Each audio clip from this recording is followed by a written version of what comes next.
سئل فضيلة الشيخ عن المراد بقوله صلى الله عليه وسلم أن الشياطين تصفد في رمضان.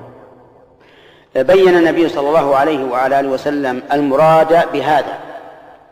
حين قال فلا يخلصون إلى ما كانوا يخلصون إليه من قبل، يعني لا يستطيعون أن يضلوا مثل ما أضلوا من قبل في بقية الشهور،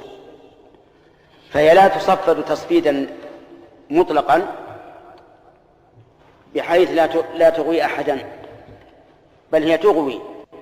لكنه ليس كإغوائها في غير رمضان، لقوله فلا يخلصون إلى ما كانوا يخلصون إليه من قبل. هذا وجه آخر أن في بعض ألفاظ الحديث تصفد مردة الشياطين،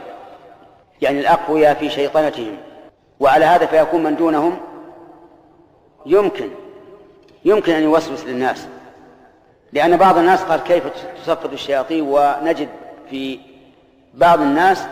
من يزداد فسقه في رمضان، نقول هؤلاء تسلط عليهم من دون المردة. أو يقال إنه لولا رمضان لكان هذا الإغواء أكثر وأشمل،